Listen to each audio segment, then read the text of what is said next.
Herkese merhaba, Alaz Örgü kanalıma hoş geldiniz. Bugün sizlere kısa bir video ile örmekte olduğum kadın yeleğinde kullandığım modelin yapımını anlatmaya çalışacağım. Kullandığım ip şöyle göstereyim. 100 gramında 280 metre olan, içeriğinde de %25 yün olan bir ip. Tok duran bir ip. Bu tarz ipleri tercih etmenizi öneririm bu model için.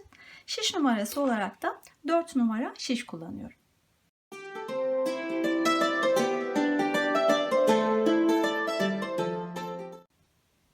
Modelin yapımına geçersek açıkçası çok kolay bir model. 6 ilmekten oluşuyor. Bakın şöyle göstereyim. 2 ters 4 düz. 2 ters 4 düz şeklinde 6 tane ilmeğin tekrarlarından oluşuyor. Şu görüntüyü sağlayan şey ise bu şekilde modeli 6 sıra ördükten sonra ilmeklerin yerini değiştiriyoruz. Sadece bu. Bakın buradaki şu 400'ün ortasına bir sonraki seferde 2 tane ters geliyor. Sonra yine 400, 2 ters, 400 şeklinde devam ediyor. Tamamen bundan ibaret çok kolay bir model. Şimdi ben şu son modelin bakın 1, 2, 3, 4 sırasını ördüm. 2 sırasını birlikte örelim. Sonra model değişimini de yine birlikte yaparız. Kenarda 10 tane lastik ilmeğim var. Bir düz bir ters. Onları nasıl yapıyorum bakın. İlk ilmeği örmeden aldıktan sonra ters ilmeğim var sırada. Ters örüyorum. Bakın şu lastik görüntüsü için ön yüzde düzleri örmeden alacağım. Şimdi düz ilmeği bakın böyle örmeden alıyorum. Yanındaki ters ilmeği örüyorum. Düz ilmeği örmeden alıyorum. Ters ilmeği örüyorum. Düz ilmeği örmeden. Ters ilmeği örüyorum. Düz ilmeği örmüyorum. Son lastik ilmeğimi ters ilmek olarak örüyorum. Şimdi model ilmeklerine geldim. Bakın dediğim gibi 2 tane tersle başlıyorum. 2 ters, sonra 400. Daha önce hiçbir model yapmadıysanız bile bunu yapmanız çok kolay gerçekten. 2 ters, 400. Bu basitliğine rağmen açıkçası güzel de bir görüntüsü var.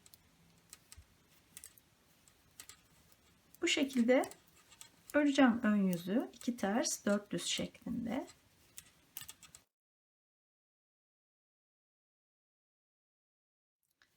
Evet, 400'ü ördüm. Kenar ilmeğim var bir tane en sonda, onu ters örüyorum. Şimdi örgümün arka yüzündeyim.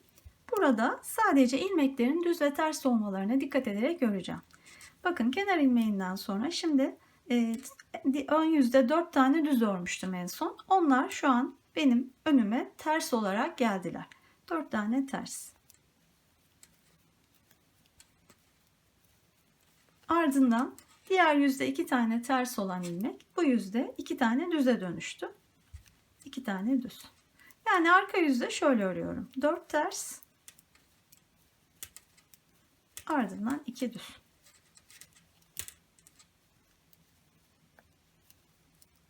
Bu sırayı da bu şekilde örelim arka tarafını.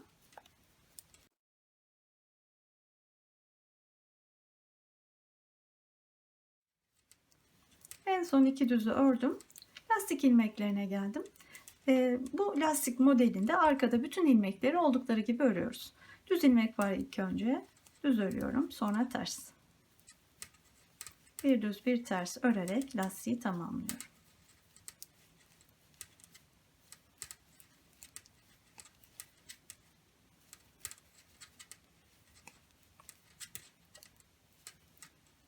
Şimdi örgünün ön yüzündeyim. Bakın model için 6 sıramız tamamlandı. Şimdi düz ve ters ilmekleri yer değiştireceğiz. Önce lastik ilmekleriyle başlayalım. Tersi örüyorum. Düzü örmeden alıyorum. Tersi örüyorum. Düzü örmeden alıyorum.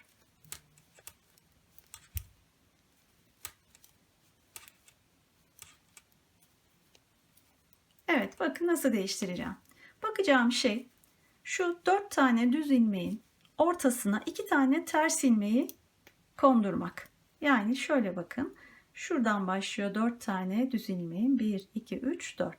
Ortası neresi? Bu 2 tanesi. Yani kenarlarda birer tane kalacak. Ortadaki şu 2 ilmek. Bu 2 ilmeği terse çevireceğim. O zaman kenarda kaç tane ilmeğim kaldı? 3 tane. 3 tane düzle başlıyorum.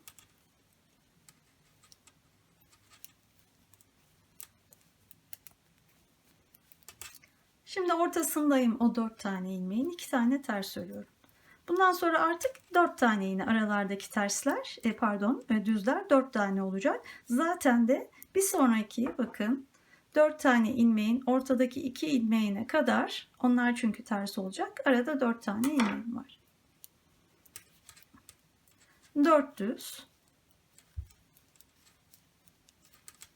Sonra bu 4 düzün ortasına gelen ilmekler 2 tane ters. Tekrar 4 düz. Zaten en başta kurduğunuz zaman modeli tekrar tekrar bakmanıza gerek yok. 4 düz 2 ters şeklinde devam edebilirsiniz.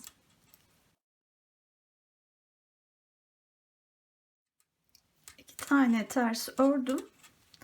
Bir tane düzüm kaldı kenarda. Başta ilk 3 düzle başlamıştık. Onun dördüncüsü burada. Yer değiştiğinde bu şekilde bir kayma oluşuyor. Sonra kenar ilmeğini de örüp sırayı tamamlıyorum. Bakın en son bir düz ilmek örmüştük. Sonra 2 ters vardı.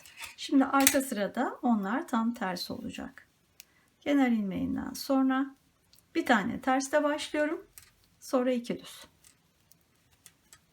Sonra 4 ters yine. Model tekrar normal rutinine döndü.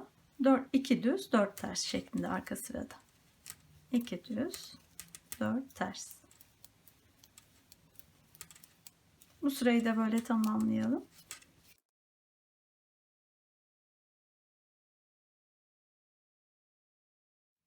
İki düz ördüm. Sonra 1, 2, 3 tane ters de bu taraf bitti. Başlarken de zaten bir önceki sırada 3 düzle başlamıştık. Şimdi lastik ilmeklerini yine hepsini düz ters olarak örüyorum ve sırayı tamamlıyorum.